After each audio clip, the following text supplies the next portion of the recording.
Hello there from Waikiki, Honolulu, Hawaii. It's January 6th in the year 2007, and I've been thinking a lot about the Declaration of Independence.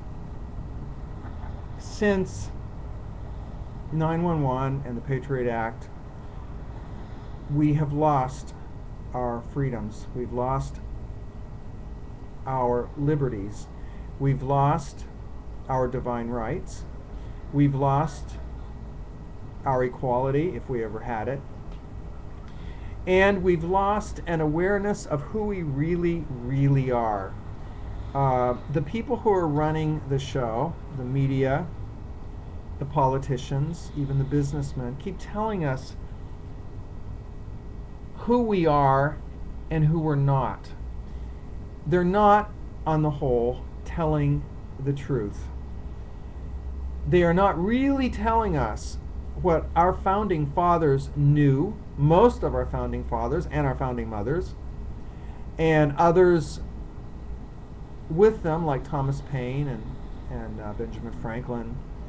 They're not telling us what these original great mystical thinkers knew and tapped into when they downloaded from higher levels of cosmic intelligence, when they downloaded the idea of America, a geographical location where one day all people would be truly free, where there would be as few laws as possible governing our everyday existence, where there would be few or no taxes whatsoever. If I work 5 hours on a project, I get 5 hours recompense. Where there would be absolute and total liberty to express who we really are. Now that brings us to the question of who are we really? This brings up my book, which I have written and I would like to get out into the public conversation, called Uncle Tom's Classroom, or How One Public School Teacher Awakened His Students to the Cosmic Super Self Within. I taught school in the public school system from kindergarten through 8th grade in San Francisco for 37 years and around the world in the Peace Corps and Teacher Corps.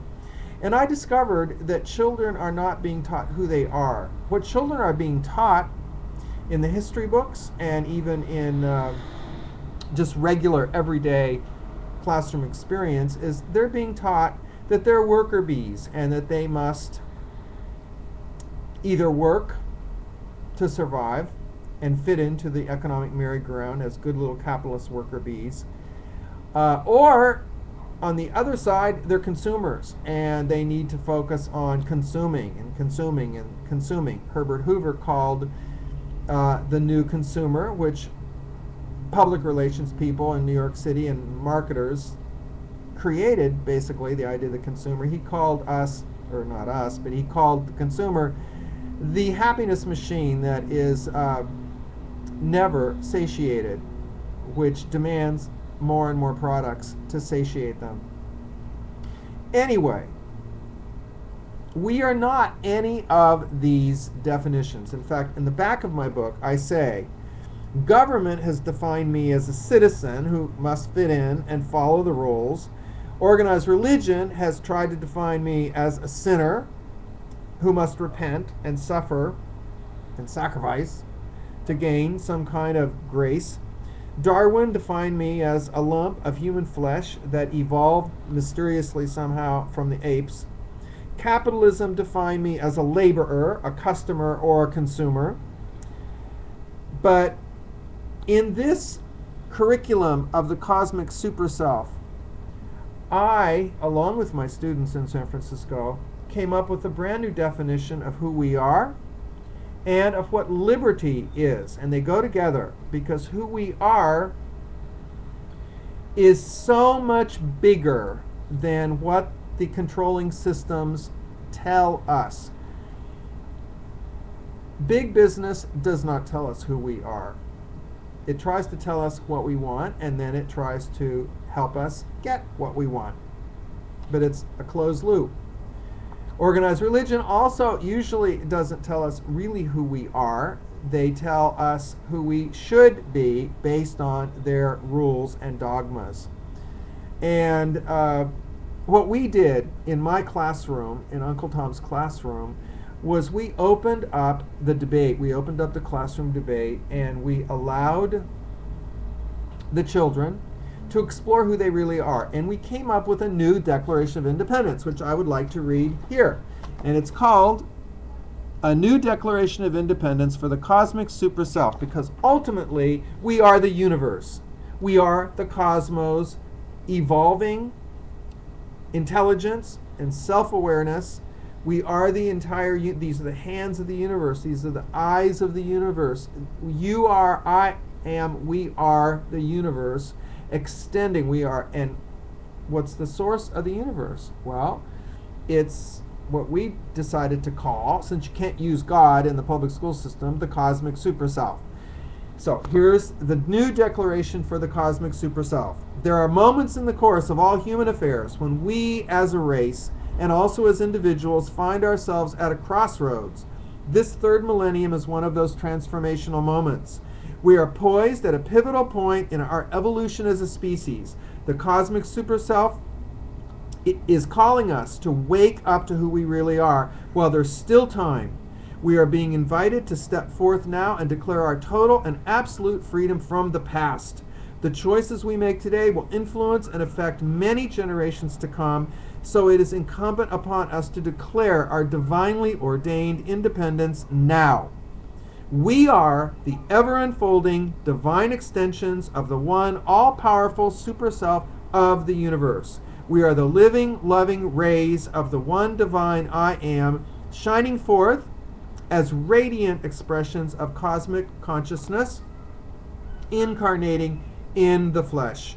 We now awaken from all beliefs and all thought systems that blinded us to the existence of this cosmic superpower, this God power, that percolates within us all. There is a living, loving light shining within us, just like those lights out there in downtown Waikiki. And it is our conscious connection to this living, loving light that guarantees our ability and our right to be free and equal transparencies for the God, self, source energy, the creator, to shine through right here on planet Earth in this space-time dimension. We declare, therefore, that we shall assist our species in awakening to the one supreme, all-knowing, universal cosmic consciousness that looks out through all of our eyes, thinks through all of our minds, loves through all of our hearts, and creates through all of our dreams. We are, in fact, one being, one vast cosmic super selfhood. We vow, therefore, to begin consciously co-creating multidimensional miracles for our race and for our planet, remembering always to honor the all-responsive presence and liberating power of the Supreme Mind that lives within us and within all creation. And we dedicate our intention now to manifesting all the divine superpowers which have been so lovingly bestowed upon us by our omnipotent original source energy. The time has come for us to take our rightful place in the Milky Way galaxy, in the universe at large, and in the divine super selfhood as fully awakened extensions of supreme cosmic consciousness.